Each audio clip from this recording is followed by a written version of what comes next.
طیبہ نے جیسے ہی کالج کے گیٹ سے باہر قدم رکھا، سردیوں کی سنہری دھوپ اس کے چہرے پر پڑنے لگی۔ وہ چادر کو ٹھیک کرتے ہوئے تیزی سے آگے بڑھنے لگی۔ ایک عجیب سا احساس اس کا پیچھا کر رہا تھا، جیسے کوئی اس کے ہر قدم پر نظر رکھ رہا ہو۔ اس نے گھبرا کر ادھر ادھر دیکھا۔ کچھ دور وہیں بلیک کلر کی گاڑی کھڑی تھی، سیاہ شیشوں والی۔ وہ گاڑی اتنی پراسرار لگتی تھی کہ اسے دیکھ کر طیبہ کا سانس خشک ہو جاتا تھا۔ یہ گاڑی پچھلے کئی دنوں سے ہر اس جگہ دکھائی دے رہی تھی جہاں طیبہ جاتی تھی۔ اس کے دل کی دھڑکنیں تیز ہو گئیں۔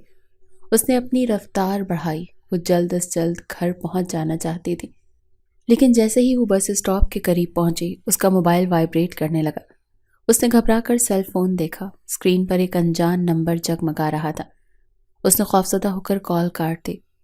چند سیکنڈ کے بعد ایک میسج موصول ہوا۔ اس نے اپنے بے تحاشا دھڑکتے دل کو سنبھالتے ہوئے میسج کھولا۔ تم بہت خوبصورت لگ رہی ہو۔ میں تم سے ملنا چاہتا ہوں، وہ بھی تمہاری مکمل رضامندی کے ساتھ۔ کیا تم میرے ساتھ چلو گی؟ وہ خوف کے مارے اپنے آس پاس دیکھنے لگی، مگر کوئی غیر معمولی حرکت نظر نہیں آئی۔ پھر بھی وہ جانتی تھی کہ کوئی اسے بہت قریب سے دیکھ رہا ہے۔ ابھی وہ سوچ ہی رہی تھی کہ کیا کرے، کس سے مدد مانگے۔ اس کی قسمت اچھی تھی کہ فوراً بس آ گئی اور وہ ایک لمحے کی دیر کیے بغیر بس میں سوار ہو گئی۔ وہ بس کی سیٹ پر بیٹھ کر گہرے گہرے سانس لے رہی تھی۔ اس کا موبائل ایک بار پھر تھر تھرانے لگا۔ کب تک مجھ سے بچ کر بھاگو گی؟ آخر تمہیں میرے پاس آنا ہی پڑے گا۔ تمہارے اور میرے درمیان جو آئے گا وہ پھر دنیا سے جائے گا، وہ پھر تمہارے گھر والے ہی کیوں نہ ہو۔ یہ میسج پڑھ کر وہ مزید خوف زدہ ہو گئی۔ جب سے وہ نمرا کی بہن کی شادی سے ہو کر آئی تھی، اس کے ساتھ اسی قسم کے واقعات ہو رہے تھے۔ کوئی تھا جو اس کی محبت کا دعوے دار بن کر ہر لمحہ سائے کی طرح اس کے ساتھ تھا۔ گھر پہنچ کر اس نے فوراً فون بند کر دیا اور بیگ ایک طرف رکھ کر بستر پر گر گئی۔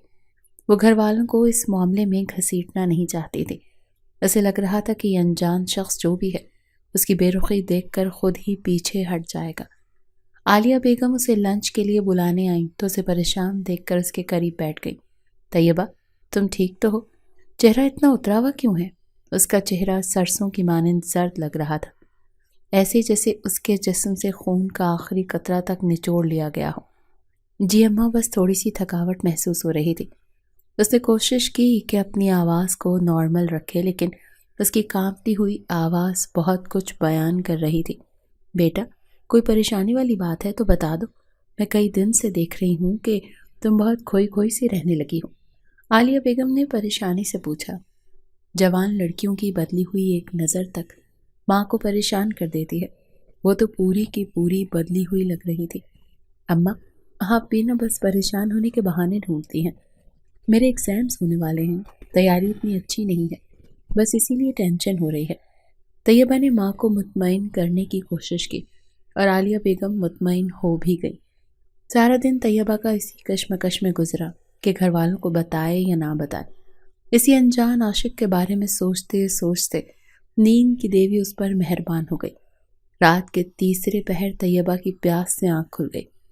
وہ پانی پینے اٹھی تو اس نے غور کیا کہ کھڑکی کے شیشے سے ایک مدھم روشنی نظر آ رہی تھی۔ وہ کمبل پیچھے کرتی ہوئی اٹھی اور ننگے پاؤں کھڑکی کے پاس آ کر کھڑی ہو گئی۔ ڈرتے ڈرتے اس نے پردہ ہٹایا تو دیکھا وہی کالی گاڑی اس کے گھر کے سامنے کھڑی ہے۔ گاڑی دیکھ کر اس کا دل جیسے مٹھی میں آ گیا۔ اس نے جلدی سے پردہ واپس کھینچا اور آ کر بستر پر لیٹ گئی، لیکن نیند کوسوں دور تھی۔ مجھے نمرا سے بات کرنی چاہیے۔ مجھے لگتا ہے یہ کوئی بھی ہے نمرا کی فیملی سے تعلق رکھتا ہے۔ کاش میں اس دن بینا آپی کی بارات میں نہ جاتی۔ طیبہ غیر برادری کے فنکشن میں چلے جانے پر پچھتا رہی تھی۔ صبح کالج جاتے ہوئے طیبہ نے فیصلہ کیا کہ نمرا کو اس انجان عاشق کے بارے میں سب کچھ بتائے گی۔ کالج کے لان میں ہلکی سی دھوپ چھائی ہوئی تھی۔ لڑکیاں چھوٹے چھوٹے گروپس میں بیٹھی ہنسی مذاق کر رہی تھیں اور طیبہ ایک گوشے میں نمرا کے ساتھ بیٹھی تھی۔ آج طیبہ معمول سے زیادہ خاموش تھی۔ اس کے چہرے پر پریشانی صاف جھلک رہی تھی اور نمرا یہ بات محسوس کر چکی تھی۔ طیبہ، کیا ہوا ہے؟ تم آج بہت چپ چپ ہو، سب خیریت تو ہے؟ نمرا نے پریشانی سے پوچھا۔ طیبہ نے ادھر ادھر دیکھا، یہ یقین کرنے کے لیے کہ کوئی انہیں سن تو نہیں رہا۔ سب لڑکیاں خوش گپیوں میں مگن تھیں۔ اس نے اطمینان کا سانس لیا اور پھر جھک کر آہستہ آواز میں بولی، نمرا، مجھے تم سے کچھ بہت ضروری بات کرنی ہے۔ نمرا نے فوراً کہا، ہاں بتاؤ کیا بات ہے؟ تم مجھ پر بھروسہ کر سکتی ہو۔ نمرا نے اس کے ہاتھ کو محبت سے پکڑ کر کہا، کچھ دنوں سے میرے ساتھ عجیب سی چیزیں ہو رہی ہیں۔ ایک انجان گاڑی میرا پیچھا کر رہی ہے اور مجھے موبائل پر عجیب میسیجز آ رہے ہیں، اور یہ تب سے ہو رہا ہے جب سے میں نے بینا آپی کی شادی اٹینڈ کی ہے۔ طیبہ نے گہری سانس لے کر اپنے پریشان ہونے کی وجہ بتائی۔ کون تمہارا پیچھا کر رہا ہے اور کیا میسیجز بھیج رہا ہے؟ نمرا نے حیرانی سے پوچھا۔ طیبہ نے موبائل نکالا اور اسے میسیجز دکھانے لگی۔ ایک میسیج میں لکھا تھا، تم میری ہو اور ہمیشہ میری رہو گی۔ اگر تم نے انکار کیا یا کسی اور سے شادی کرنے کی کوشش کی تو نتائج بہت بھیانک ہوں گے۔ یہ تو واقعی بہت خطرناک ہے۔ یہ سب کب سے ہو رہا ہے؟ نمرا نے میسیج پڑھ کر تشویش سے پوچھا۔ 2 ہفتے سے ہو رہا ہے۔ پہلے تو مجھے لگا شاید مذاق ہو، کوئی مجھے تنگ کر رہا ہے، لیکن اب یہ سب بہت سنجیدہ لگ رہا ہے۔ طیبہ کی آواز کانپ رہی تھی۔ کیا تمہیں اندازہ ہے کہ یہ کون ہو سکتا ہے؟ ہو سکتا ہے تمہارا کوئی کزن ہو، نمرا نے سنجیدگی سے کہا۔ نہیں، میں نے کبھی کسی کو ایسا موقع نہیں دیا کہ وہ میرے قریب آ سکے۔ سب جانتے ہیں میں ارحم کے ساتھ انگیجڈ ہوں، لیکن یہ شخص، یہ بہت عجیب ہے، طیبہ نے بے بسی سے کہا۔ ہمیں اس بارے میں کسی کو بتانا چاہیے، ہو سکتا ہے کالج کی انتظامیہ یا پولیس ہماری مدد کر سکے، نمرا نے مشورہ دیا۔ نہیں نمرا، میں ایسا نہیں کر سکتی۔ وہ کہتا ہے کہ اگر میں نے کسی کو کچھ بتایا تو وہ میرے گھر والوں کو نقصان پہنچائے گا۔ طیبہ کا نفی میں سر ہل رہا تھا۔ وہ اپنے گھر والوں کو ایک آنچ بھی نہیں آنے دینا چاہتی تھی۔ تمہارے گھر والے بھی خطرے میں ہیں طیبہ، یہ مسئلہ اتنا آسان نہیں ہے کہ اسے نظر انداز کر دیا جائے۔ تمہیں ارحم سے بات کرنی چاہیے، وہ تم سے محبت کرتا ہے، ضرور تمہاری بات سمجھے گا۔ کچھ دیر سوچنے کے بعد اس نے ایک اور مشورہ دیا۔ طیبہ کی آنکھوں میں آنسو تھے اور وہ ارحم سے ایسی کوئی بات نہیں کرنا چاہتی تھی جس سے اس کے دل میں شک پیدا ہو۔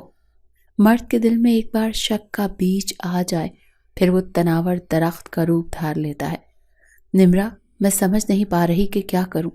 وہ صرف میسیجز تک محدود نہیں ہے۔ وہ گاڑی روز میرے راستے میں کھڑی ہوتی ہے۔ میں ڈرتی ہوں کہ وہ کہیں کچھ کر نہ بیٹھے۔ وہ بے حد ڈری ہوئی تھی۔ ہم اس کا حل نکال لیں گے، تم پریشان مت ہو، میں تمہارے ساتھ ہوں، لیکن اب تمہیں اپنے ڈر سے باہر نکلنا ہوگا، نمرا نے اسے تسلی دی۔ طیبہ نے آہستہ سے سر ہلایا، لیکن دل میں ابھی بھی خوف اور بے یقینی کے سائے منڈلا رہے تھے۔ نمرا کو آج جلدی گھر جانا تھا۔ وہ طیبہ کو ڈھیروں تسلیاں دے کر جا چکی تھی۔ طیبہ نے آخری لیکچر کے بعد کالج کے لان میں قدم رکھا۔ ابھی چھٹی ہونے میں کچھ دیر باقی تھی۔ ہلکی دھوپ چھاؤں میں بکھری ہوئی تھی اور لڑکیوں کا قہقہے ماحول میں گونج رہے تھے۔ بے فکری سے ہنستی لڑکیوں کو دیکھ کر اسے وہ وقت یاد آنے لگا جب وہ بھی ایسے ہی بے فکری سے ہنستی تھی۔ چھٹی کے بعد ڈرتے ڈرتے طیبہ نے کالج سے باہر قدم رکھا۔ کالج کے باہر کا منظر ہمیشہ کی طرح ہجوم سے بھرا ہوا تھا۔ کچھ لڑکیاں ہنستے ہوئے اپنی گاڑیوں کی طرف بڑھ رہی تھیں اور کچھ موٹر سائیکلوں پر اپنے بھائیوں کے ساتھ گفتگو میں مشغول تھیں۔ پہلے وہ اس قسم کے مناظر بھی شوق سے دیکھا کرتی تھی۔ اسے اپنے ارد گرد بکھری ہوئی کہانیوں کو پڑھنے کا بہت شوق تھا، لیکن آج طیبہ کے لیے سب کچھ بے معنی تھا، کیونکہ اس کی زندگی میں کچھ ایسا تھا جو اسے الجھا رہا تھا۔ شکر ہے آج کوئی نہیں ہے، طیبہ نے اپنے ارد گرد نظریں دوڑاتے ہوئے زیر لب شکر ادا کیا۔ ابھی وہ چند قدم ہی چلی تھی کہ وہی پراسرار گاڑی اس کے قریب آ کر رکی۔ طیبہ کا دل سوکھے پتے کی مانند پھڑ پھڑانے لگا۔ اس نے مدد طلب نظروں سے اپنے ارد گرد دیکھا، لیکن کوئی بھی اس کی طرف متوجہ نہیں تھا۔ سیاہ شیشوں والی اس گاڑی سے ایک شخص باہر نکلا۔ وہ بلند قامت، مضبوط جسم کا مالک تھا۔ اس کے چہرے پر طیبہ کو دیکھ کر آ جانے والی خوشی واضح نظر آ رہی تھی۔ اس نے گاڑی سے اتر کر ایک لمحے کے لیے اپنے ارد گرد دیکھا، پھر سیدھا طیبہ کی طرف بڑھا۔ آخر تم مجھے مل ہی گئی، اس کی دھیمی مگر گہری آواز نے ماحول کو، تمام آوازوں کو جیسے خاموش کر دیا۔ طیبہ نے حیرت سے سر اٹھا کر سامنے کھڑے شخص کو دیکھا۔ کون ہو تم اور میرا پیچھا کیوں کر رہے ہو؟ طیبہ کی آواز میں حیرت سے زیادہ خوف نمایاں تھا۔ سردار سوہان خان نام ہے میرا، اور تم سے بات کرنے آیا ہوں، سوہان نے اس کی گہری سیاہ آنکھوں میں جھانکتے ہوئے مضبوط لہجے میں کہا۔ مجھے تم سے کوئی بات نہیں کرنی، یہاں سے چلے جاؤ ورنہ میں شور مچا دوں گی، طیبہ نے پیچھے ہٹتے ہوئے دھمکی آمیز لہجے میں کہا۔ اس کی بات سن کر مقابل کے لبوں پر مسکراہٹ دوڑ گئی۔ وہ بہت گہری نظروں سے طیبہ کو دیکھ رہا تھا۔ جب سے اس نے طیبہ کو اپنی کزن کی شادی میں دیکھا تھا، وہ اس کی زلفوں کا اسیر ہو چکا تھا، اور جب اسے پتا چلا کہ وہ منگنی شدہ ہے، اسے اپنی پسند مزید اچھی لگنے لگی، کیونکہ وہ سیدھے سادے طریقے سے کچھ بھی حاصل کرنے کا عادی نہیں تھا۔ سینکڑوں لڑکیاں پروانوں کی طرح اس کے گرد چکر لگاتی تھیں، لیکن اسے ایسی کسی لڑکی میں کوئی انٹرسٹ نہیں تھا جو پکے ہوئے پھل کی طرح خود ہی اس کی جھولی میں گرنے کے لیے تیار ہو۔ اسی لیے تو وہ طیبہ سے پہلی ہی نظر میں محبت کر بیٹھا تھا۔ شادی کی گہما گہمی میں سب لڑکیاں بےہودہ لباس پہن کر مردوں کے گلے کا ہار بنی ہوئی تھی، اور وہ سر پر دوپٹہ اوڑھ کر چپ چاپ ایک طرف بیٹھی تھی۔ اس دن تو وہ اسے ٹھیک سے دیکھ نہیں پایا تھا، کیونکہ وہ جلدی واپس چلی گئی تھی۔ آج اسے اپنے سامنے اور اتنے قریب دیکھ کر وہ بے حد خوش تھا۔ یہ فیصلہ تمہارا نہیں، میرا ہے۔ پورا شہر بھی مجھے تم سے بات کرنے سے نہیں روک سکتا۔ اس سے پہلے کہ طیبہ کچھ کہہ سکتی، ذوحان نے ہاتھ بڑھایا اور اس کا بازو پکڑ لیا۔ میرے ساتھ چلو، مجھے تم سے بہت ساری باتیں کرنی ہیں۔ طیبہ کو لگ رہا تھا کہ یہ شخص نارمل نہیں ہے، بھلا کوئی کسی انجان لڑکی کے ساتھ اتنی لگاوٹ سے بات کیسے کر سکتا ہے؟ چھوڑو مجھے، طیبہ نے چیختے ہوئے خود کو چھڑوانے کی کوشش کی، لیکن ذوحان کی گرفت مضبوط تھی۔ وہ احتیاط سے طیبہ کو کھینچتا ہوا گاڑی کے قریب لایا، دروازہ کھول کر زبردستی اندر بٹھایا۔ یہ سب میرے لیے بہت ضروری ہے، تمہیں سمجھنا ہوگا۔ اگر اب تم نے کوئی مزاحمت کرنے کی کوشش کی تو میں تمہارے گھر والوں کو کڈنیپ کروا لوں گا، اسی لیے خاموشی سے بیٹھی رہو۔ یہ کہہ کر اس نے گاڑی سٹارٹ کی۔ تو کیا آپ نے مجھے کڈنیپ کر لیا ہے؟ طیبہ نے ہونق بنی اس کی طرف دیکھ رہی گالوں پر بہتے ہوئے آنسو صاف کر رہی تھی۔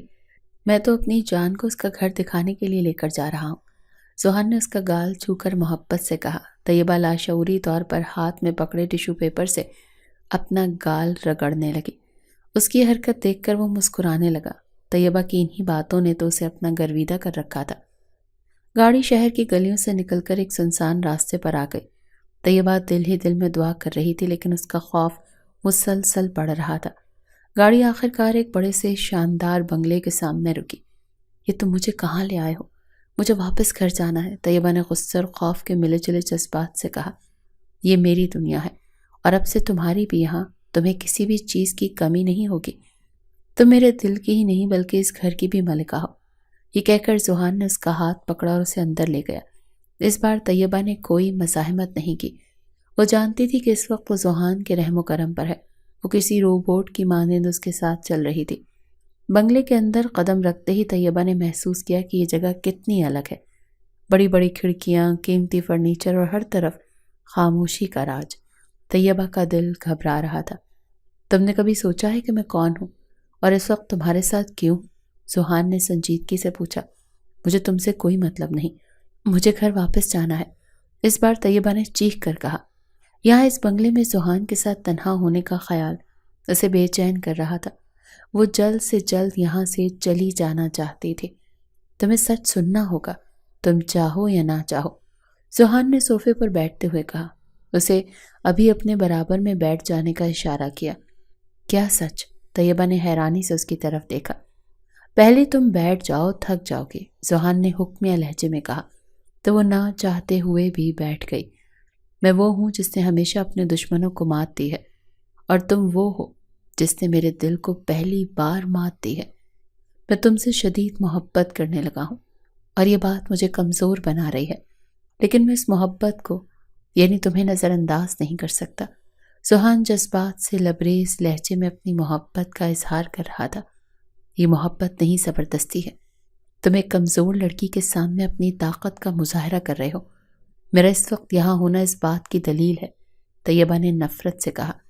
میں تم سے کتنی محبت کرتا ہوں یہ وقت بتائے گا، لیکن اس وقت صرف اتنا یاد رکھو کہ تم میری ہو اور میری ہی رہو گی۔ ذوحان نے اس کے بکھرے بالوں کے ساتھ چھیڑ چھاڑ کرتے ہوئے کہا۔ تو طیبہ گھبرا کر صوفے کی پشت سے جا ٹکرائی۔ میں کبھی تمہاری محبت کو قبول نہیں کروں گی۔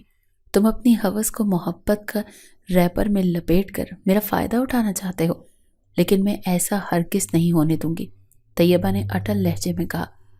طیبہ کے دل میں خوف اور آنکھوں میں الجھن تھی۔ یہ ملاقات ایک ایسے موڑ کا آغاز تھی جہاں جذبات، طاقت اور ضد ایک دوسرے سے ٹکرا رہے تھے۔ طیبہ کے زہریلے الفاظ سوہان کی انا پر کاری ضرب ثابت ہوئے۔ مرد جتنی بھی شدید محبت کا دعویٰ کرتا ہو، اپنی توہین برداشت نہیں کر سکتا۔ میں چاہوں تو ابھی اور اسی وقت تمہیں اپنے نام کر سکتا ہوں، لیکن سوہان نے اس کی طرف دیکھتے ہوئے کہا، تم ایسا نہیں کرو گے۔ طیبہ بے چین ہو کر صوفے سے اٹھی۔ سوہان بھی اپنی جگہ سے اٹھا اور اس کا ہاتھ پکڑ کر ایک کمرے کی جانب بڑھنے لگا۔ طیبہ کا جسم خوف کے مارے تھر تھر کانپ رہا تھا۔ سوہان نے اسے لا کر بیڈ پر پٹخ دیا۔ اگر میری محبت تمہاری نظر میں ہوس ہے تو میں اپنی ہوس ابھی اور اسی وقت پوری کروں گا۔ یہ کہہ کر وہ طیبہ کے بالکل قریب آ گیا۔ وہ آنکھیں میچ کر بیٹھی تھی۔ سوہان کا لمس اسے اپنی کمر کے گرد سرسراتا ہوا محسوس ہو رہا تھا۔ سوہان کی سانسوں کی گرمی اس کے چہرے کو گرما رہی تھی۔ اٹھو، میں تمہیں گھر چھوڑ کر آتا ہوں۔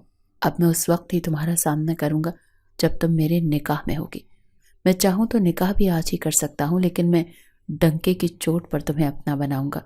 سوہان نے اسے خود سے دور کرتے ہوئے کہا تو طیبہ کی جان میں جان آ گئی۔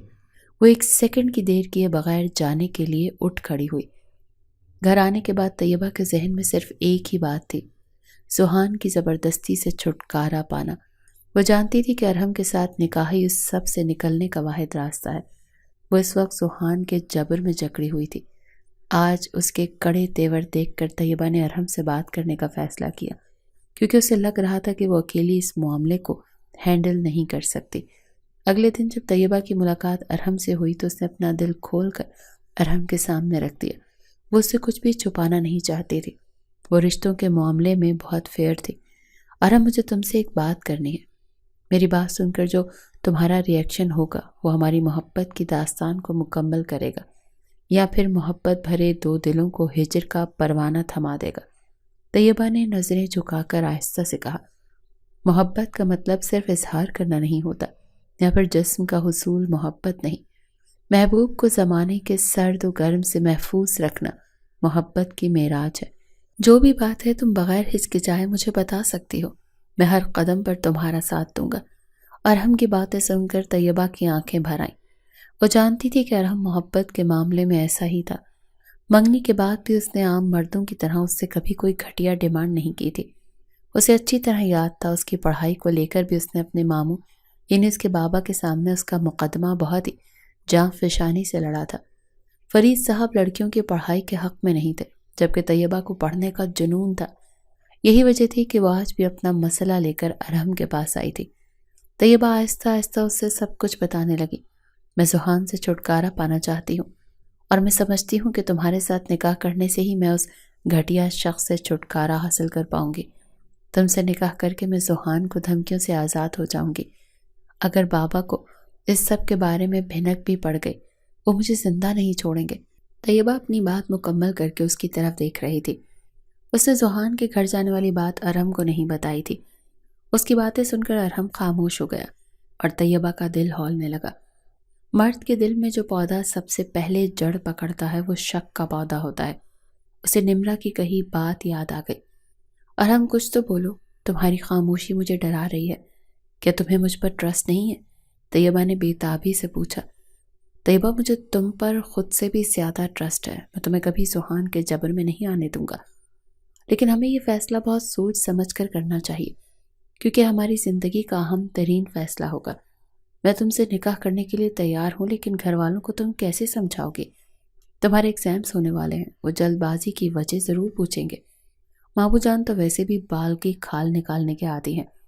ارحم نے اس کی طرف دیکھ کر پرسوچ لہجے میں کہا، ارحم، میں اس شخص سے پیچھا چھڑوانے کے لیے ہر طرح کا رسک لینے کو تیار ہوں۔ میری زندگی بہت عجیب ہو چکی ہے۔ ہر وقت کچھ غلط ہو جانے کے خوف سے مجھے جکڑ رکھا ہے اور میں اس خوف سے نکلنا چاہتی ہوں۔ تم ہی وہ شخص ہو جو مجھے اس سے بچا سکتے ہو۔ میں تمہارے نام کے ساتھ اپنا نام جوڑ کر اس خوف سے آزاد ہونا چاہتی ہوں۔ تم گھر والوں کی فکر نہ کرو، میں امی سے بات کر لوں گی، وہ خود ہی سب کچھ ہینڈل کر لیں گی۔ طیبہ کی بات سن کر ارحم بھی مطمئن ہو گیا تھا۔ میں تمہارے ساتھ ہوں طیبہ، اور ہمیشہ تمہارے ساتھ رہوں گا۔ میں وعدہ کرتا ہوں کہ تمہیں کبھی اکیلا نہیں چھوڑوں گا۔ زندگی کے ہر موڑ پر تمہیں میری حمایت حاصل ہوگی۔ ارحم نے اس کے ہاتھ کو تھپتھپاتے ہوئے یقین دلوایا۔ طیبہ کے دل میں ایک امید کی کرن جاگی اور اس کا دل اطمینان سے بھر گیا۔ وہ محبت بھری نظروں سے ارحم کی طرف دیکھ رہی تھی۔ ایسا ہم سفر بہت کم لوگوں کے نصیب میں لکھا ہوتا ہے، لیکن اس کی ماں کا رد عمل بہت مختلف تھا۔ جب انہوں نے طیبہ سے سنا کہ وہ فوراً ارحم سے نکاح کرنا چاہتی ہے تو وہ غصے سے بھر گئی۔ نہ جانے کیوں انہیں اپنی تربیت پر شک ہونے لگا۔ کچھ دن سے ویسے بھی طیبہ کی حرکتیں مشکوک لگ رہی تھی۔ کیا تم اپنی زندگی کا فیصلہ ایسے کر رہی ہو، ماں باپ کی مرضی کے بغیر؟ وہ تمہارا منگیتر ہے، ہم نے یہ رشتہ اپنی رضامندی سے طے کیا ہے، لیکن تمہارا نکاح تبھی ہوگا جب ہم چاہیں گے، عالیہ بیگم نے سخت لہجے میں کہا۔ امی، جب میری شادی ارحم سے ہونی ہی ہے تو ابھی اگر نکاح ہو جائے گا تو کون سی قیامت آ جائے گی؟ میں نے کوئی ناجائز بات تو نہیں کہی جو آپ اس طرح سے غصہ کر رہی ہیں، طیبہ نے بیزاری سے کہا۔ وہ اس سارے جھمیلے سے عاجز آ چکی تھی۔ طیبہ، کہیں تم ارحم کے بچے کی؟ عالیہ بیگم نے بات کو ادھورا چھوڑ کر بے یقینی سے اس کی طرف دیکھا۔ امی، آپ مجھے ایسا سمجھتی ہیں؟ وہ بے یقینی کی آخری سرحد پر کھڑی اپنی ماں کو دیکھ رہی تھی۔ اس کی آنکھوں سے آنسو بہنے لگے اور روتے روتے اس نے ساری بات ماں کے گوش گزار کر دی۔ اس کی باتیں سن کر عالیہ بیگم بھی پریشان ہو گئی۔ اچھا ٹھیک ہے، میں تمہارے ابا سے خود بات کر لوں گی، تم کسی کو یہ سب نہ بتانا۔ عالیہ بیگم نے اسے گلے سے لگا کر تسلی دی اور اس سے معذرت بھی کی۔ پھر نہ جانے کیسے انہوں نے اس بات کو سنبھالا وہ نہیں جانتی تھی، لیکن ایک ہفتے کے بعد اس کے نکاح کی تاریخ رکھ دی گئی۔ وہ کالج نہیں جا رہی تھی اور اس نے اپنا سیل بھی آف کر رکھا تھا، اسی لیے اس کا نمرہ سے بھی کوئی رابطہ نہیں ہوا۔ وہ خود بھی نکاح ہونے سے پہلے کسی سے رابطہ نہیں کرنا چاہتی تھی، کیونکہ زوہان اس کے ہر قدم سے باخبر رہتا تھا۔ وہ نہیں چاہتی تھی کہ کسی بھی طرح یہ بات زوہان تک پہنچے۔ یہ 7 دن طیبہ نے انگاروں پر گزارے تھے۔ آخر نکاح کا دن آ گیا۔ نکاح کی تقریب گھر میں رکھی گئی تھی۔ طیبہ کے دل کی دھڑکنیں بے قابو تھی۔ وہ سجے ہوئے کمرے کے کونے میں کھڑی تھی جہاں نکاح کی تیاریاں جاری تھی۔ ہر طرف خوشی کا ماحول تھا، مگر طیبہ کے دل میں خوف اور بے یقینی کا طوفان اٹھ رہا تھا۔ اس نے اپنی زندگی کے سب سے اہم فیصلے کے لیے ایک لمحہ بھی نہیں سوچا تھا۔ بس وہ چاہتی تھی کہ وہ خوفناک سایہ ہمیشہ کے لیے اس کی زندگی سے نکل جائے۔ وہ ارحم کے نام کا سرخ جوڑا زیب تن کیے آئینے کے سامنے کھڑی تھی۔ اسے ارحم سے پہلے سے بھی کہیں زیادہ محبت ہو گئی تھی، کیونکہ وہ بابا کے بعد اس کی زندگی میں ایسا مرد تھا جس نے ہمیشہ اسے تحفظ دیا تھا۔ نکاح میں کچھ دیر باقی تھی، بارات گھر سے نکل چکی تھی اور طیبہ دلہن بنی اپنے کمرے میں بیٹھی تھی کہ اچانک دروازہ دھڑام سے کھلا اور سیاہ لباس اور ماسک پہنے ہوئے لوگ اندر داخل ہوئے۔ ان کے ہاتھوں میں اسلحہ تھا اور وہ غیر متوقع طور پر گھر کے ہر فرد کو قابو میں لے چکے تھے۔ ماحول یکدم عجیب سا ہو گیا، ہر کوئی دہشت میں مبتلا ہو گیا۔ پھر ایک بھاری قدموں کی چاپ گونجی اور وہ آیا، سردار زوہان، قداور، گہری آنکھوں اور بے حد روبدار شخصیت کے ساتھ۔ اس کی نظریں طیبہ پر جمی تھی۔ یہ سب کیا ہے؟ طیبہ کے والد نے کانپتی آواز میں پوچھا۔ اس وقت انہیں بیٹے کی کمی شدت سے محسوس ہو رہی تھی۔ زوہان نے اپنی جگہ سے ایک قدم آگے بڑھایا اور فرید صاحب کے سامنے آ کر کھڑا ہو گیا۔ انصاری صاحب، آپ کی ہمت کیسے ہوئی طیبہ کا نکاح کسی اور کے ساتھ کرنے کی؟ طیبہ صرف میری ہے، اسے کوئی بھی مجھ سے دور نہیں کر سکتا۔ آج میں آیا ہوں اپنا حق لینے۔ اس کی گرجدار آواز نے وہاں موجود ہر بندے کو لرزا دیا تھا۔ شور سن کر طیبہ اپنا غرارہ سنبھالتی ہال کے کمرے میں آئی تو زوہان کو دیکھ کر اس کا دل جیسے رک سا گیا۔ وہ کچھ بولنا چاہتی تھی مگر الفاظ اس کے لبوں سے نکل ہی نہیں رہے تھے۔ حق؟ طیبہ کے چچا نے حیرت سے دہرایا۔ ہاں، حق، زوہان نے ان کی طرف دیکھ کر سخت لہجے میں کہا۔ طیبہ صرف میری ہے اور اسے حاصل کرنے کے لیے میں کچھ بھی کر سکتا ہوں، کسی بھی حد تک جا سکتا ہوں۔ اسے وہاں موجود لوگوں کو عقابی نظروں سے دیکھتے ہوئے دھمکی دی۔ اس کے بعد وہ طیبہ کی طرف بڑھا اور نرم لہجے میں کہا، طیبہ، میں جانتا ہوں کہ میرا طریقہ غلط تھا اور ہے، لیکن میری محبت سچی ہے۔ اگر تم چاہو گی تو میں خود کو بدل دوں گا، لیکن مجھے تمہارے بغیر جینا قبول نہیں۔ یہ سنتے ہی کمرے میں عجیب سی خاموشی چھا گئی۔ ہر کوئی طیبہ کی طرف دیکھ رہا تھا اور طیبہ کی نظریں زوہان کے چہرے پر تھیں۔ سردار زوہان کے الفاظ کمرے میں گونج رہے تھے۔ ہر شخص بے یقینی اور خوف میں مبتلا تھا۔ طیبہ نے اپنے والدین کی طرف دیکھا جن کے چہروں پر بے بسی اور غصے کے آثار نمایاں تھے۔ زوہان کے خطرناک ارادے واضح ہو چکے تھے۔ وہ خود کو بے بس محسوس کر رہی تھی۔ کیونکہ کچھ لوگ اسے شک بھری نظروں سے دیکھ رہے تھے۔ طیبہ سوہان کو بتانا چاہتی تھی کہ وہ اس سے شدید نفرت کرتی ہے۔ اس سے پہلے کہ وہ کچھ کہتی، اچانک دروازہ ایک بار پھر دھڑام سے کھلا اور ارحم داخل ہوا۔ اس کے چہرے پر غصہ اور آنکھوں میں طیبہ کے لیے محبت صاف جھلک رہی تھی۔ تم ہوتے کون ہو جو میرے اور طیبہ کے درمیان آنے کی کوشش کر رہے ہو؟ یہ نکاح ہم دونوں کی مرضی سے ہو رہا ہے۔ میں کسی کو ہماری زندگیوں میں مداخلت کی اجازت نہیں دوں گا۔ تمہاری ہمت کیسے ہوئی یہاں آ کر طیبہ کو دھمکی دینے کی؟ ارحم اس کے سامنے کھڑا بے خوفی سے کہہ رہا تھا۔ فرید صاحب اپنا دل پکڑ کر اسلحہ بردار بندے کی قید میں کھڑے تھے۔ ان کی برسوں کی کمائی ہوئی عزت ان کی آنکھوں کے سامنے مٹی میں مل رہی تھی، اور وہ خاموش تماشائی بن کر یہ سب کچھ دیکھنے پر مجبور تھے۔ نکاح تو ضرور ہوگا، لیکن سردار سوہان اور طیبہ انصاری کا ہوگا۔ تمہاری حیثیت ہی نہیں ہے مجھے روکنے کی، اسی لیے اپنی جان پیاری ہے تو ابھی اور اسی وقت یہاں سے چلے جاؤ، ورنہ 2 منٹ میں عشق کا بھوت اتار دوں گا، سوہان نے طنزیہ لہجے میں کہا۔ اور ہم ایک لمحے کی دیر کیے بغیر غصے سے سوہان کی طرف لپکا۔ تم جیسے لوگ محبت کے قابل نہیں ہوتے، اسی لیے تم جانتے نہیں یہ سب کرنا محبت نہیں ہے بلکہ ظلم ہے۔ سوہان تک پہنچنے سے پہلے ہی گارڈ نے ارحم کو پکڑ لیا۔ طیبہ اپنے آنسو پہنچتے ہوئے بے بسی سے یہ سب دیکھ رہی تھی۔ یہ جنگ میری محبت کے لیے ہے اور میں اسے ہارنے والا نہیں ہوں، کیونکہ سردار سوہان خان نے ہارنا تو سیکھا ہی نہیں ہے، سوہان نے تکبر سے کہا۔ ارحم گارڈ کی گرفت سے نکلنے کی کوشش کر رہا تھا۔ اس نے مزاحمت کرنے کی بہت کوشش کی، لیکن سوہان کے ساتھ ہی تعداد میں زیادہ تھے۔ تم طیبہ کو کبھی خوش نہیں رکھ پاؤ گے، کیونکہ وہ مجھ سے محبت کرتی ہے، ارحم نے بے بس ہو کر سوہان کی طرف دیکھتے ہوئے کہا۔ سوہان نے ارحم کی بات کو نظر انداز کرتے ہوئے مولوی کو اشارہ کیا۔ نکاح شروع کیا جائے۔ یہ نکاح ابھی اور اسی وقت ہوگا۔ اگر تم اپنے گھر والوں کی خیریت چاہتی ہو تو مجھ سے شادی کر لو، سوہان طیبہ کے سامنے کھڑا کہہ رہا تھا۔ یہ محبت نہیں ہے سوہان، یہ صرف ایک جنگ ہے جس کو تم طاقت کے بلبوتے پر جیتنا چاہتے ہو۔ ایک بات یاد رکھنا، تم کبھی میری مرضی حاصل نہیں کر سکتے۔ میں تم سے نفرت کرتی ہوں اور ہمیشہ نفرت کرتی رہوں گی، طیبہ نے نفرت آمیز لہجے میں کہا۔ تو سوہان لب بھیج کر رہ گیا۔ محبت میں کچھ فیصلے دل سے نہیں دماغ سے کیے جاتے ہیں۔ وقت کے ساتھ تمہیں سب سمجھ میں آ جائے گا۔ وقت میری محبت کو خود ہی ثابت کر دے گا۔ سوہان کو خود پر حد سے زیادہ گمان تھا۔ آج تک اس نے جو چاہا وہ پایا تھا، لیکن اس بار شاید اسے مات ہونے والی تھی۔ مولوی نے سوہان کے حکم پر نکاح کی تیاری شروع کر دی اور پھر زبردستی نکاح پڑھایا گیا۔ فرید صاحب اور ارحم کچھ نہیں کر سکے۔ طیبہ کے دل میں غم اور بے بسی، لیکن سوہان اپنی ضد میں کامیاب ہو گیا اور ایک دنیا آباد ہو چکی تھی۔ ارحم رسیوں سے جکڑا ہوا اپنی بے بسی پر افسوس کر رہا تھا۔ سوہان نے نکاح مکمل ہونے کے بعد ارحم کے قریب جا کر کہا، محبت کی یہ جنگ میں نے جیت لی اور تم ہار گئے، اب ہمیشہ ہارے رہو گے۔ ارحم اب کی بار بالکل خاموش تھا، وہ طیبہ کو بچا نہیں پایا تھا۔ اس کے بعد سوہان طیبہ کو لے کر وہاں سے نکل گیا اور ارحم بے بسی کے عالم میں اپنی زندگی کے سب سے بڑے نقصان کا ماتم کرتا رہ گیا۔ طیبہ کے جانے کے بعد فرید صاحب کو ہارٹ اٹیک ہو گیا۔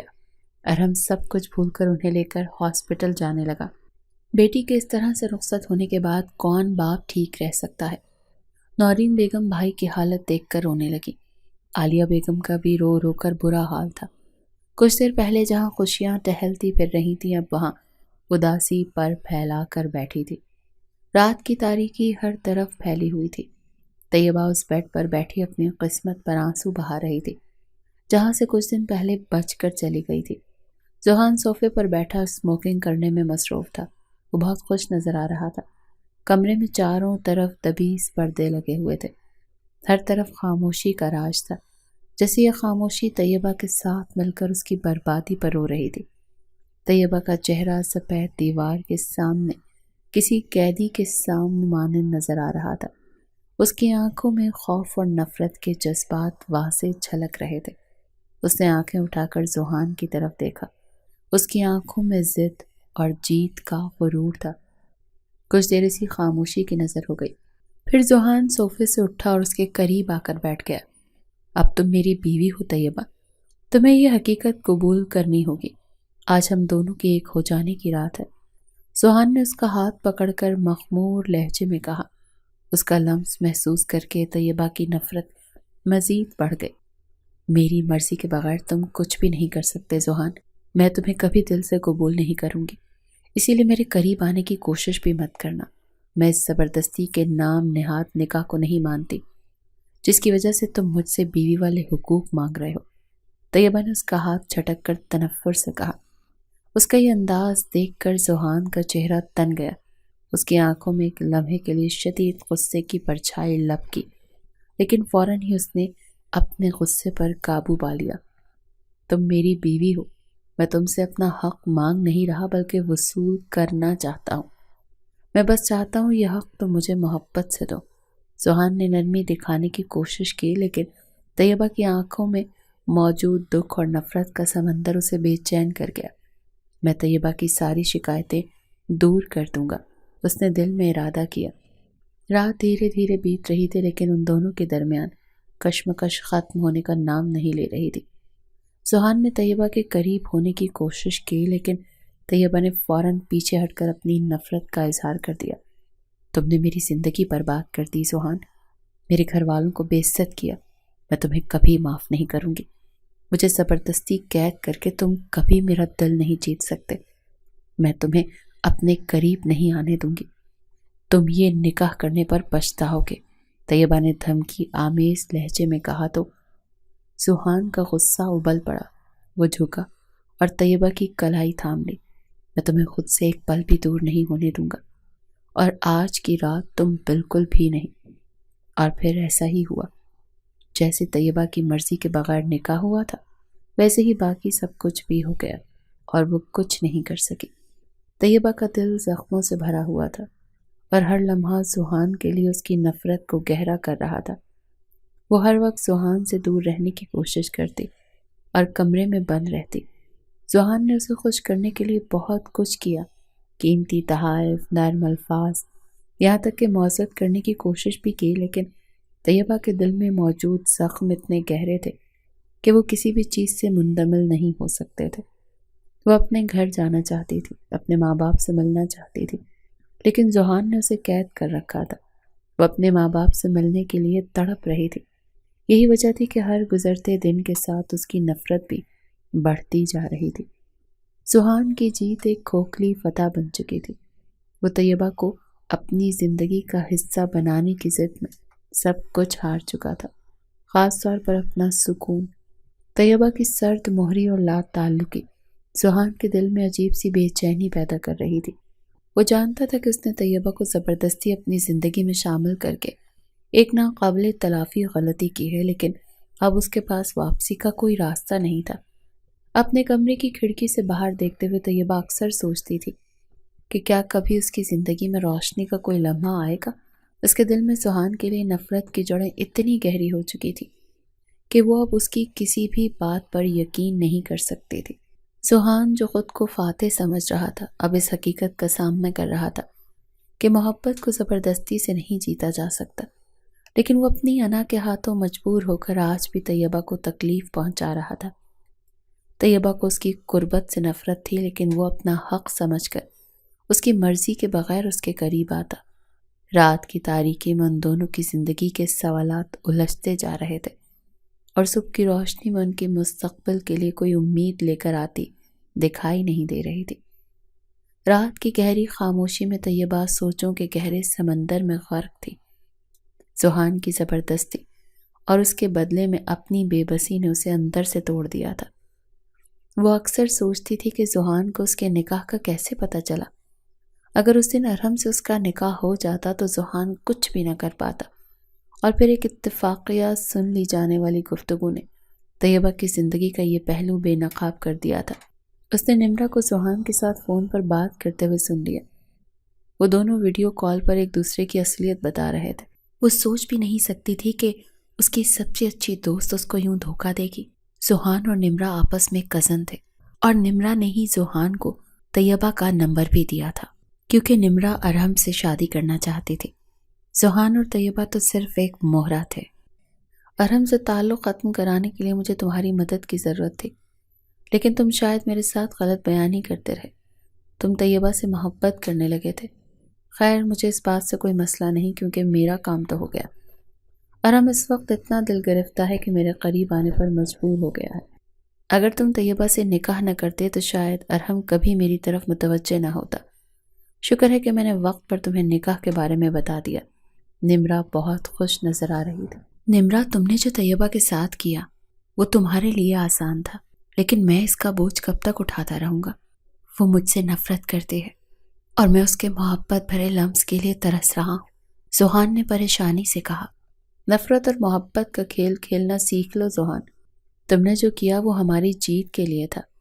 تم بھی تو بغیر کچھ سوچے سمجھے طیبہ سے محبت کر بیٹھے تھے۔ ارحم کو تو میں جلد ہی اپنے قابو میں کر لوں گی، تم بھی اسے محبت کا جھانسا دے کر رام کر لو، ورنہ اس طرح مجنوں بن کر گھومتے رہو۔ اتنی نرمی دکھانے کی ضرورت نہیں ہے، اگر یہ سیدھی انگلی سے نہیں نکل رہا تو انگلی ٹیڑھی کر لو، نمرا نے ہنستے ہوئے مشورہ دیا۔ ان دونوں کی باتیں سن کر ایک لمحے کے لیے طیبہ کا دل دھڑکنا بھول گیا تھا۔ نمرا کی یہ باتیں سن کر اسے احساس ہوا کہ اس کی زندگی میں جو تباہی آئی ہے وہ زوہان اور نمرا کی سوچی سمجھی سازش تھی۔ ارحم جو کبھی اس کے لیے تحفظ کا احساس تھا، نمرا کی چالوں کا شکار بن چکا تھا، اور زوہان جس نے محبت کا دعویٰ کیا تھا دراصل نمرا کے ہاتھوں میں کھیل رہا تھا، یا پھر وہ ایسے کھیل کھیلنے کا عادی تھا۔ طیبہ نے اپنے آنسو صاف کیے اور فیصلہ کیا کہ اب وہ مزید بے بسی کی تصویر نہیں بنے گی۔ وہ کمرے میں داخل ہوئی تو زوہان نے چونک کر اسے دیکھا۔ طیبہ تم یہاں کیا کر رہی ہو؟ زوہان نے اسے دیکھتے ہی کال کٹ کر دی تھی۔ ویسے تو میں تمہارا گھٹیا پن بہت پہلے دیکھ چکی ہوں، میں نے تم دونوں کی باتیں خود سنی ہیں۔ میں نے کہا تھا نا زوہان، تمہاری یہ چیز زیادہ دیر تک قائم نہیں رہ سکے گی۔ آج تمہاری جھوٹی محبت کا پول بھی کھل گیا، طیبہ نے رقت آمیز لہجے میں کہا۔ نمرا کی اصلیت جان کر وہ بے حد دکھی تھی۔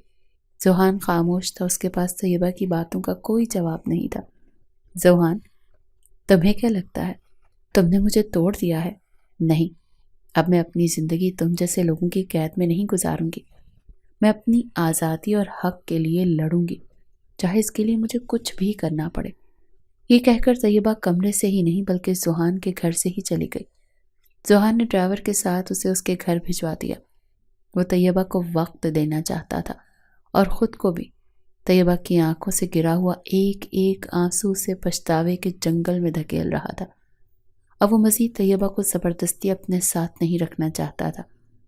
وہ سوچ رہا تھا کہ طیبہ کچھ دن اپنے گھر رہے گی، وہاں جا کر اس سے معافی مانگ لے گا اور وہ اسے معاف کر دے گی۔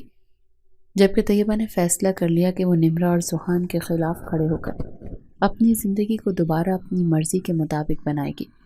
طیبہ 3 ماہ بعد زوہان کے ساتھ ایک قیدی جیسی زندگی گزارنے کے بعد آخر اپنے والدین کے گھر آئی تھی۔ اس کے دل میں خوف اور امیدیں گڈ مڈ تھیں۔ وہ سوچ رہی تھی شاید اپنے گھر آ کر سکون ملے گا، ماں کی گود میں سر رکھ کر سب کچھ بھولنے کی کوشش کرے گی، لیکن جیسے ہی وہ گھر پہنچی تو اسے گھبراہٹ ہونے لگی۔ گھر کا سناٹا اور ماتمی فضا اس کے دل کو چیر گئی۔ ماں، بابا کہاں ہیں؟ طیبہ نے بے چینی سے پکارا اور اندر داخل ہوئی۔ اس کی ماں اسے دیکھتے ہی اپنا ضبط کھو بیٹھی۔ وہ آگے بڑھی اور طیبہ کو گلے لگا لیا۔ بیٹا، تمہیں کچھ خبر بھی ہے کہ تمہارے بابا؟ وہ جملہ مکمل نہ کر سکی اور ہچکیوں میں ڈوب گئی۔ طیبہ کو لگا جیسے کسی نے زمین اس کے پیروں تلے سے کھینچ لی ہو۔ کیا ہوا بابا کو؟ اس نے لرزتی ہوئی آواز میں پوچھا۔ بیٹا، تمہاری رخصتی کے دن ہی تمہارے بابا کا انتقال ہو گیا تھا۔ وہ تمہیں زوہان کے ساتھ جاتا دیکھ دل کا دورہ پڑنے سے ہمیں چھوڑ کر چلے گئے۔ اس کی ماں نے روتے ہوئے بات مکمل کی۔ یہ سن کر طیبہ کی دنیا اندھیری ہو گئی۔ وہ اپنی ماں کے گلے لگ کر دھاڑے مار مار کر رونے لگی۔ میں نے بابا کو آخری بار بھی نہیں دیکھا، میں نے ان کی خواہشات کو رون دیا۔ اس کا دل ملامتوں سے بھر گیا تھا۔ 3 مہینے زوہان کے ساتھ گزارنا کسی عذاب سے کم نہیں تھا، اور اب اپنے باپ کو کھونے کا دکھ اس کی روح تک کو زخمی کر گیا تھا۔ ارحم کی غیر موجودگی میں جو کبھی اس کا سہارا ہوا کرتا تھا، وہ خود کو تنہا محسوس کر رہی تھی۔ زوہان کی زبردستی اور ظالم رویہ اس کی زندگی کی ہر خوشی بھرے لمحے کو نگل چکا تھا، اور اب وہ اپنے باپ کے غم میں ڈوبی ہوئی تھی۔ اس لمحے طیبہ نے دل ہی دل میں فیصلہ کیا کہ وہ اپنی زندگی کو مزید برباد نہیں ہونے دے گی۔ بابا کو تو اس نے کھو دیا تھا، اب ماں کو نہیں کھونا چاہتی تھی۔ وہ اس شخص کی شکل تک نہیں دیکھنا چاہتی تھی جس کی وجہ سے اس نے اپنے بابا کو کھویا تھا۔ طیبہ نے ذوحان کے ساتھ گزارے گئے کٹھن دنوں کو اپنے دل سے نکالنے کا فیصلہ کر لیا تھا۔ اس کے دل میں اب صرف ایک خواہش باقی تھی، ایک نئی زندگی جہاں اسے محبت اور سکون ملے۔ اس نے ذوحان سے دو ٹوک بات کی اور اپنے حق کے لیے طلاق کا مطالبہ کر دیا۔ ذوحان جو اپنی ضد اور انا میں قید تھا، طیبہ کی مضبوطی کے آگے جھکنے پر مجبور ہو گیا، کیونکہ عدالت انا اور ضد کے بل پر نہیں بلکہ ثبوت دیکھ کر فیصلہ کرتی ہے۔ عدت کے دن طیبہ کے لیے ایک آزمائش تھے، لیکن ان دنوں میں اس نے اپنے آپ کو اللہ کے قریب کر لیا۔ ہر دعا میں اس نے اپنی زندگی کے لیے آسانی اور سکون مانگا۔ ارحم جو ہمیشہ اس کے ساتھ ایک سائے کی طرح موجود تھا، خاموشی سے اس کے غم بانٹ رہا تھا۔ عدت کے بعد ارحم کے گھر والوں نے ایک بار پھر طیبہ کا رشتہ مانگا۔ بیٹا ارحم تمہارے لیے وہ خوشیاں لے کر آئے گا جن کی تم حقدار ہو، عالیہ بیگم نے اسے سمجھایا۔ طیبہ نے چند لمحے سوچا اور پھر سر جھکا کر اپنی ماں کی بات مان لی۔ نکاح کی تقریب سادگی سے ہوئی، لیکن اس لمحے کی خوشیوں نے سب کی آنکھیں نم کر دی۔ نکاح کے بعد ارحم نے طیبہ کا ہاتھ تھام کر کہا، طیبہ میں وعدہ کرتا ہوں کہ تمہارے ہر غم کو خوشیوں میں بدل دوں گا۔ یہ زندگی اب صرف تمہاری مسکان کے لیے ہے۔ طیبہ کی آنکھوں میں اب بھی آنسو تھے، لیکن یہ آنسو خوشی کے تھے۔ اس نے ایک نئی امید کے ساتھ اپنی زندگی کا آغاز کیا، جہاں ارحم کے ساتھ محبت، سکون اور عزت اس کی منتظر تھی۔ عالیہ بیگم کو بھی ارحم اپنے گھر لے کر آ گیا تھا۔ ارحم کے ساتھ گزرا ہوا ہر دن طیبہ کی زندگی کو خاص بنا رہا تھا۔ رات کا وقت تھا، پورا گھر پرسکون خاموشی میں ڈوبا ہوا تھا، اور آسمان پر چاند اپنی پوری آب و تاب سے چمک رہا تھا۔ طیبہ اپنے کمرے کی کھڑکی کے قریب کھڑی چاند کو دیکھ رہی تھی۔ جب ارحم کمرے میں داخل ہوا، اس کے ہاتھ میں چائے کے 2 کپ تھے۔ تم چاند کو دیکھ رہی ہو یا اپنی کسی سوچ میں گم ہو؟ ارحم نے اس کے قریب آ کر پوچھا۔ چاند کو دیکھ رہی تھی، لیکن شاید اس کی روشنی میں آپ کا عکس نظر آ رہا تھا۔ طیبہ نے دل نشین لہجے میں کہا، تو یہ عکس اب تمہارے پاس ہی ہے، جتنا چاہو اتنا دیکھو، لیکن پہلے چائے پی لو، میں نے اپنے ہاتھوں سے بنائی ہے۔ آج تو تمہیں فرصت ملی ہے مجھ سے بات کرنے کی، ورنہ تمہارے کام ہی ختم نہیں ہوتے۔ ارحم نے اس کی طرف کپ بڑھاتے ہوئے شرارت سے کہا۔ طیبہ نے چائے کا کپ لیا اور دونوں کھڑکی کے قریب بیٹھ گئے۔ چاند کی روشنی کمرے میں اپنا وجود بکھیر رہی تھی، اور دونوں خاموشی سے ایک دوسرے کی قربت میں وقت گزار رہے تھے۔ ارحم، آپ کو پتا ہے میں نے کبھی نہیں سوچا تھا کہ میری زندگی میں اتنا سکون اور محبت آئے گی۔ آپ نے مجھے دوبارہ جینے کا حوصلہ دیا ہے۔ طیبہ محبت سے اس کی آنکھوں میں جھانک رہی تھی۔ ارحم نے اس کے ہاتھ پر اپنا ہاتھ رکھ کر کہا، یہ تو میری خوش قسمتی ہے کہ تم میری زندگی میں ہو، تمہارے بغیر میری دنیا ادھوری ہوتی طیبہ۔ یہ سب کچھ میں نے صرف تمہارے لیے نہیں، اپنے لیے بھی کیا ہے۔ اس کی بات سن کر طیبہ کی آنکھوں میں نمی سی آ گئی، اور پھر چند آنسو طیبہ کی گالوں پر اٹکیلیاں کرنے لگے۔ ارحم نے دھیرے سے اس کے آنسو صاف کیے۔ اب ان آنسوؤں سے ہر ناتا توڑ دو، کیونکہ میں تمہاری مسکان کے بغیر نہیں رہ سکتا۔ دونوں ایک دوسرے کی طرف دیکھ کر مسکرائے۔ چاند بھی ان کی محبت کو دیکھ کر مسکرانے لگا۔ ان کا رشتہ محبت، اعتماد اور خوشیوں سے بھرا ہوا تھا۔ اسی لیے تو اتنی آزمائشوں کے باوجود ان کی محبت بھری داستان کا اختتام ہجر کے بجائے وصل کے ساتھ ہوا۔